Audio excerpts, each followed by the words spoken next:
Rakyat lega kerajaan benar pengeluaran khas KWSP bantu keluarga Malaysia.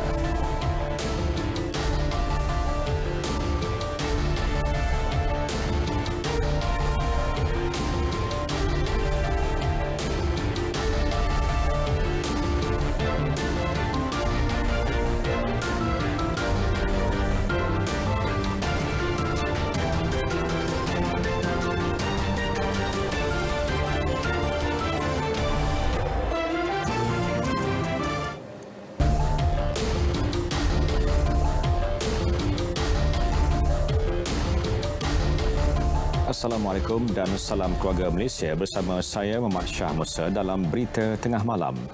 Bagi membantu rakyat membina semula kehidupan yang terjejas akibat pandemik COVID-19, kerajaan membenarkan pengeluaran khas KWSP sebanyak RM10,000. Ketika mengumumkannya, Perdana Menteri Datuk Seri Ismail Sabri Yaakob berkata pengeluaran khas itu adalah jalan tengah dalam mengimbangi antara keperluan mendesak hari ini dan simpanan masa hadapan.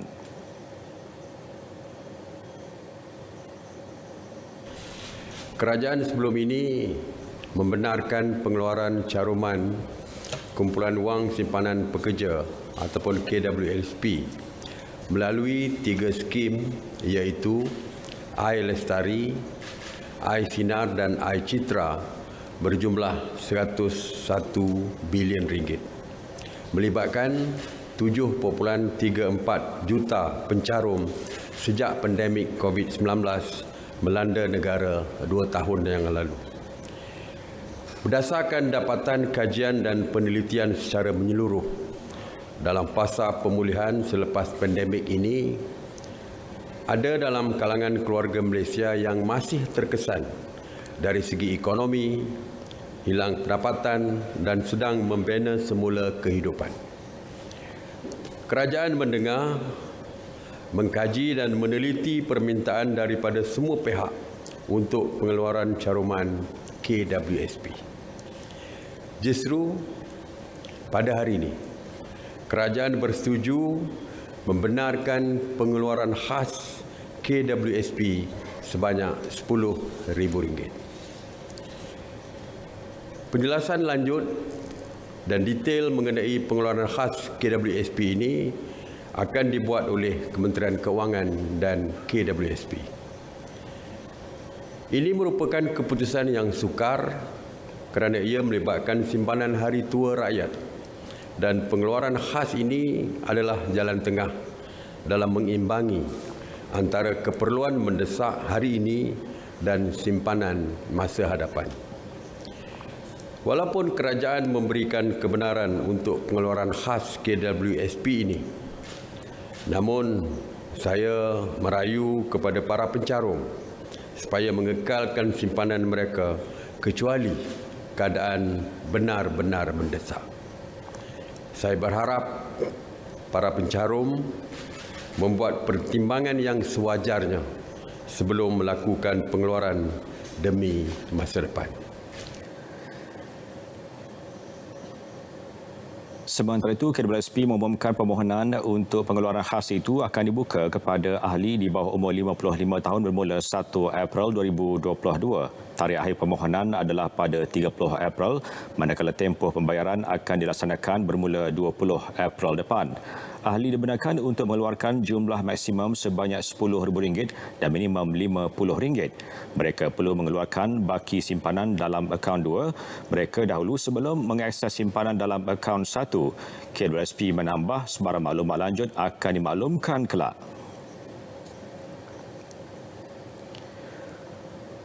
Keputusan kerajaan membenarkan pengeluaran wang KWSP melegakan ramai pihak, terutama bagi mereka yang memerlukan wang untuk membina semula kehidupan pasca COVID-19. Namun, ada yang berpendapat pencarum perlu berhati-hati dan membuat pertimbangan wajar sebelum memutuskan untuk melakukan pengeluaran.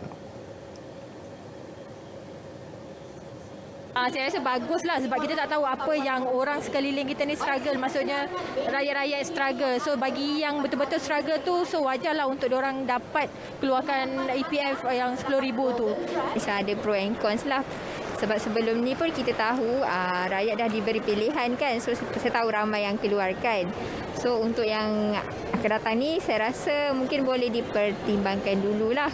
Bagi yang mencarum, ada wangnya, jadi itu bukan masalah besar lah untuk kita keluarkan. Masih berbaki untuk hari tua.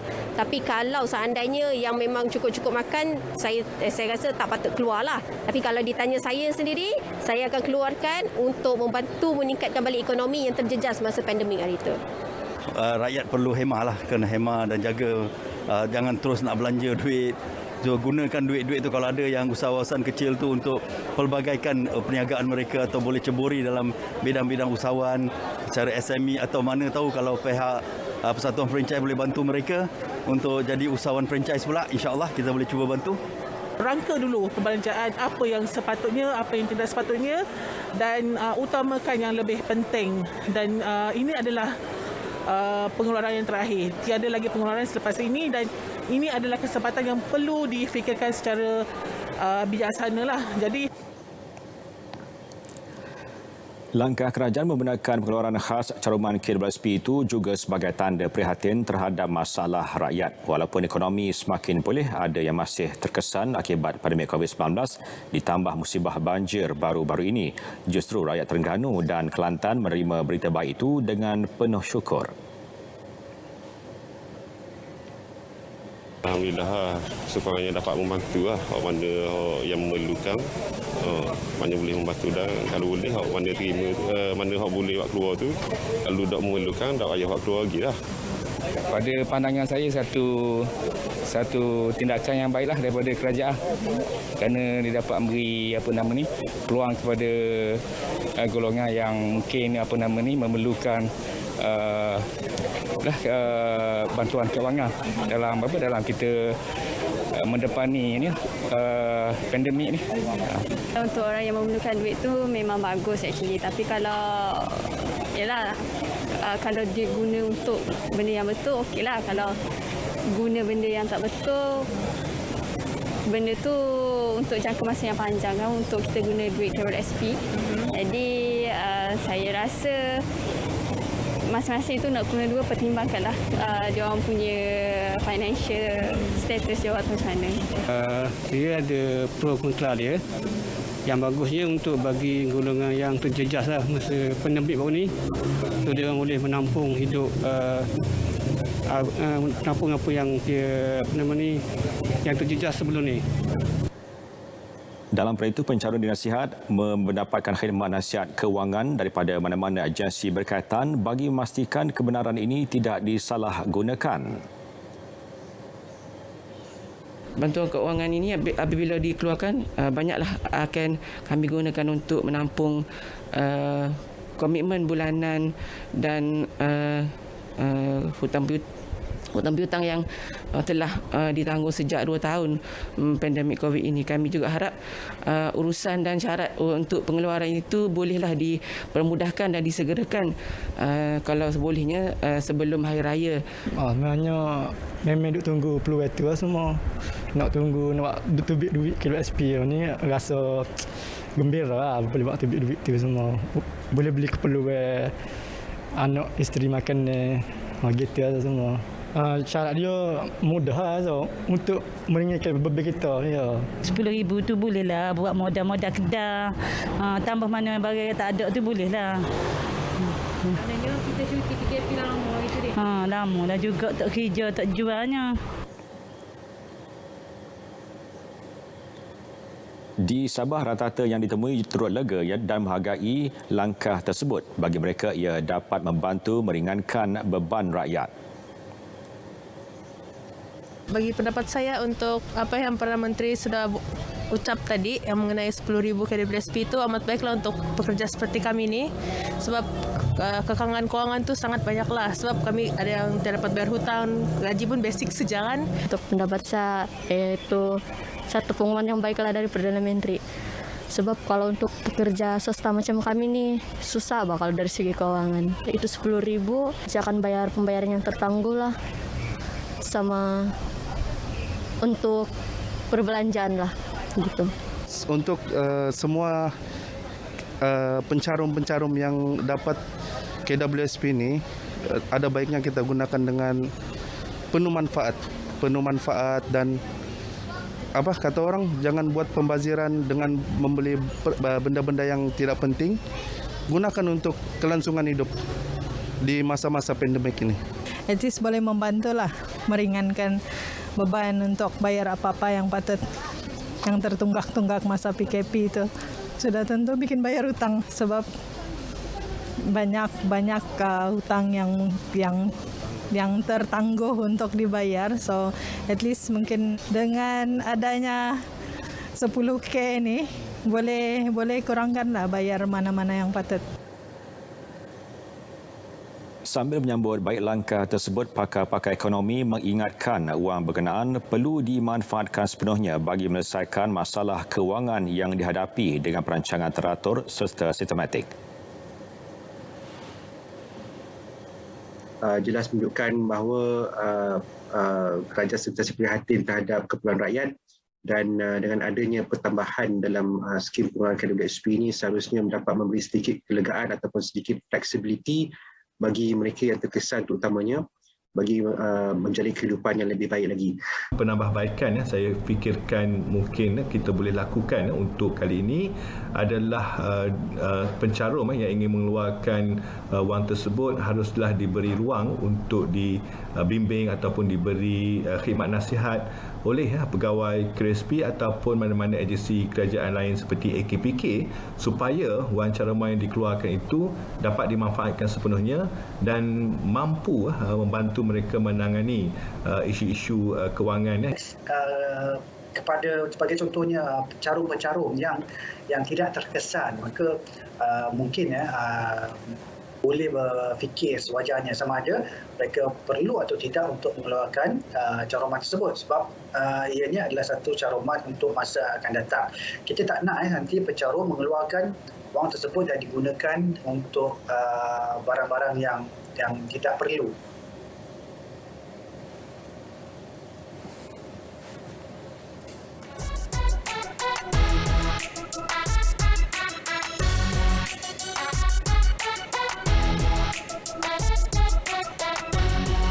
Had waktu operasi bagi premis perniagaan, had masa dimansuhkan. Premis boleh melaksanakan waktu operasi masing-masing mengikut syarat lesen operasi premis tersebut.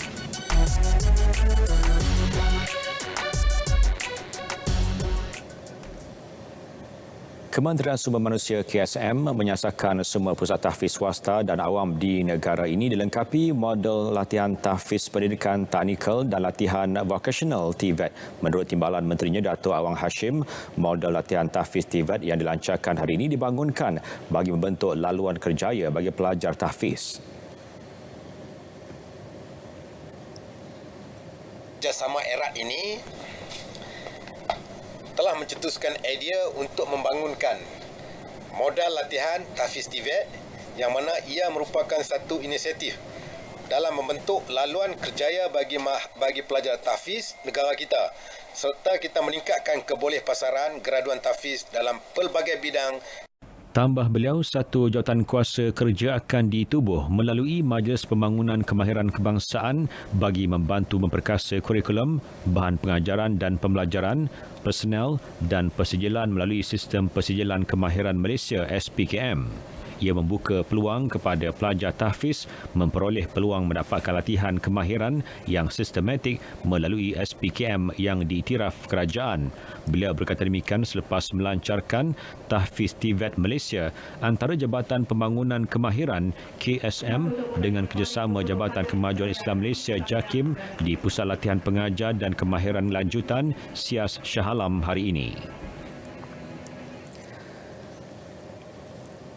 Kementerian Pertanian dan Industri Makanan MAFI komited memperkenal penggunaan teknologi moden bagi meningkatkan kualiti dan produktiviti dalam kalangan petani. Menterinya Dato' Sri Ronald Kiandi berkata inisiatif terbaru dilakukan syarikat tempatan ABS Green Tech mampu menggalakkan lagi penggunaan teknologi pengurusan perosak bersepadu IPM.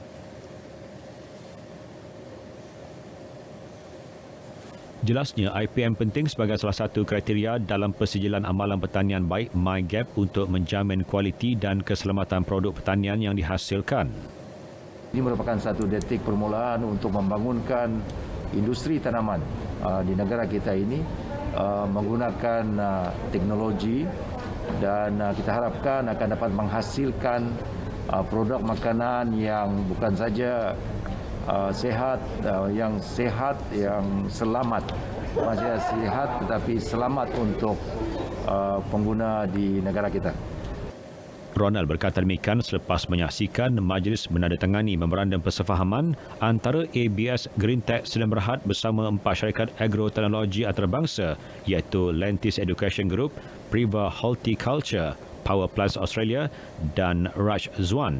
Jelasnya lagi, melalui kerjasama ini, petani muda akan diberi latihan jangka pendek melibatkan penggunaan teknologi terkini, aktiviti agronomi dan program pengurusan perosak yang lebih mesra alam.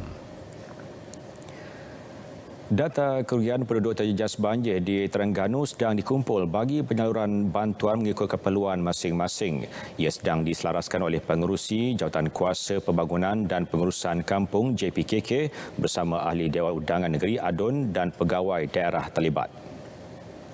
Menteri Besar Datuk Seri Dr. Ahmad Syamsuri Mokhtar berkata ia mengambil masa kerana jumlah kerugian penduduk terjejas banjir berbeza.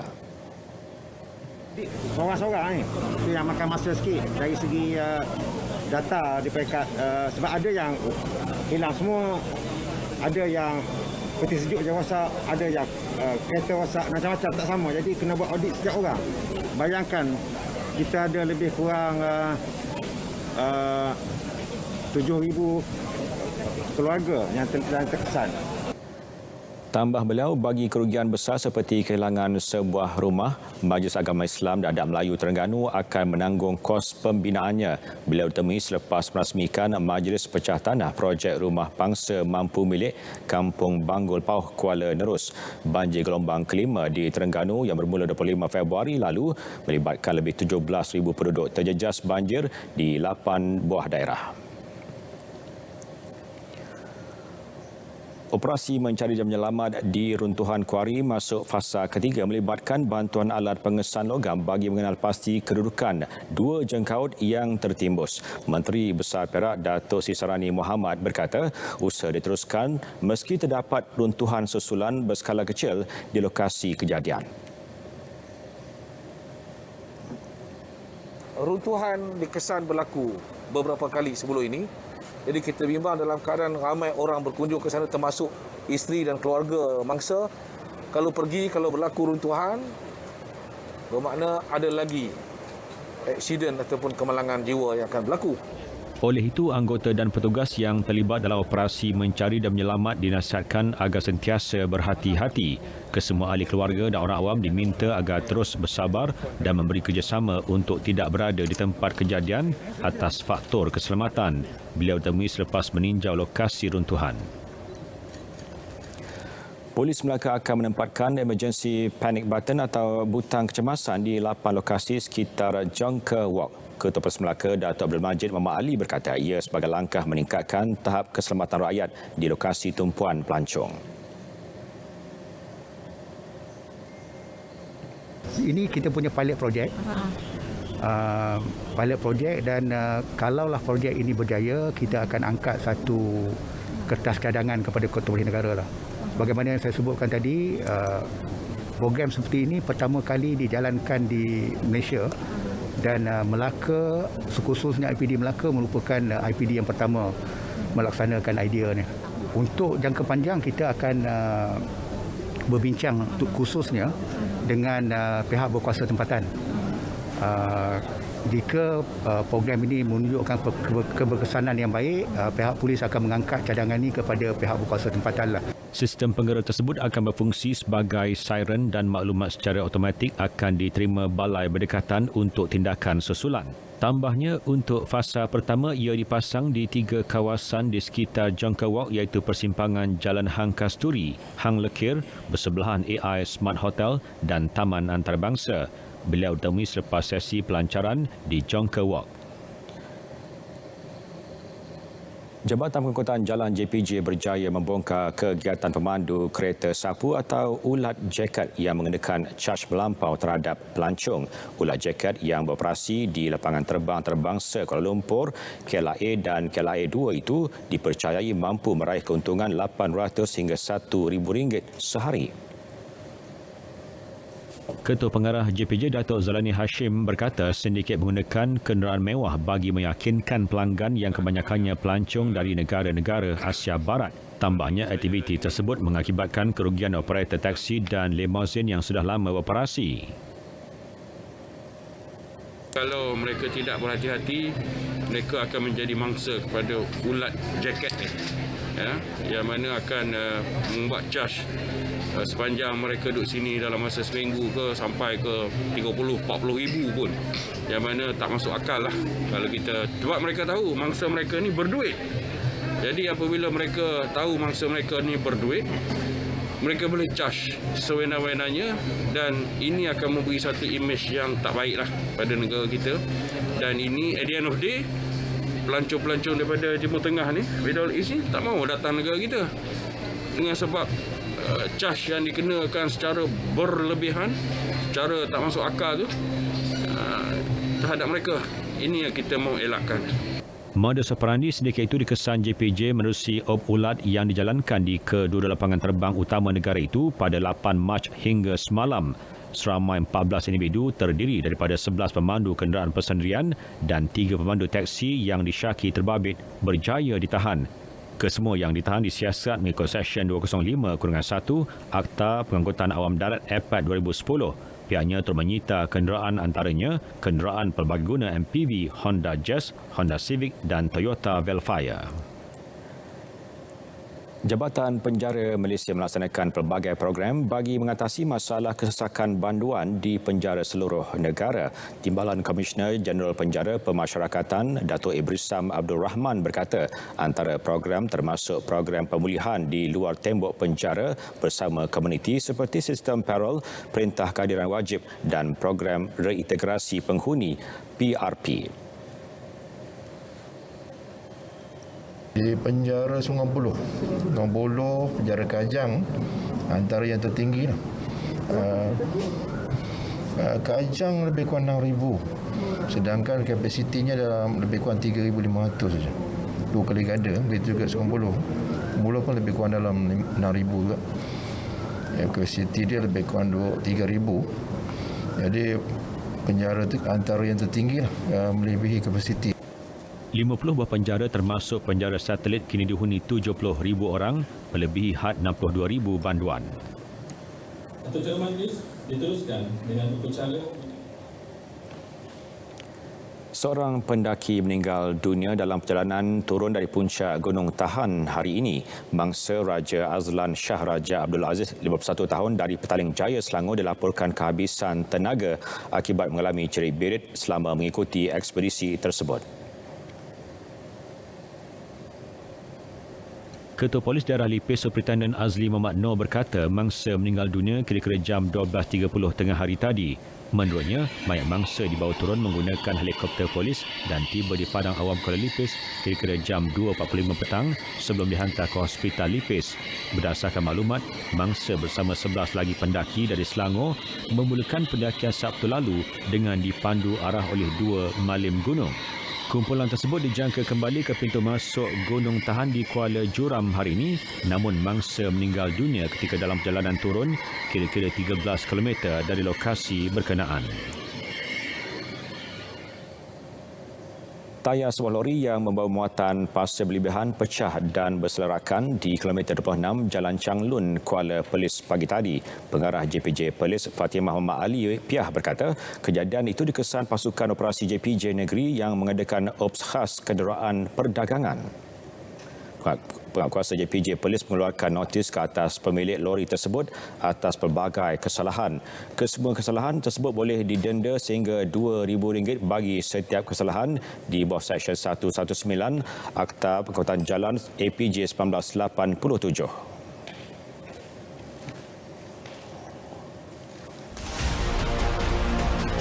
Perintis evolusi badminton dunia.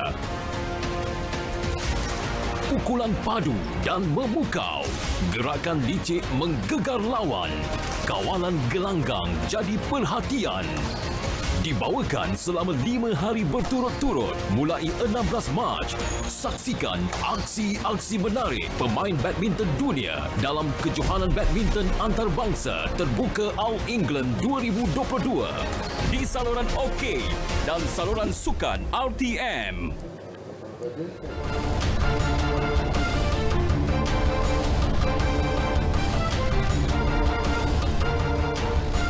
Sukan kita mulakan dengan sukan badminton. Kejohanan badminton yang tertua dan berprestij All England berbuka tirai hari ini. Beberapa perlawanan telah berlangsung sejak petang tadi termasuk pemain perseorangan lelaki profesional negara Leo Darren. Darren memulakan saingan dengan langkah kanan apabila menumpaskan pemain Perancis Thomas Junior Popov di pusingan pertama. Pemain yang menghuni ranking ke-37 dunia itu menampilkan aksi meyakinkan untuk menang 21-15 di set pertama. Bagaimanapun, Darren diberi tentangan sengit pada set berikutnya sehingga ketinggalan agak jauh pada satu ketika. Namun, Darren berjaya memperbaiki permainannya untuk mengejar dan menang dengan keputusan 21-19 dalam tempoh keseluruhan 39 minit. Menantinya di pusingan kedua adalah pemenang pertemuan di antara Sheza Heren Rushtavito dari Indonesia dan Chu Tianchen dari Taiwan.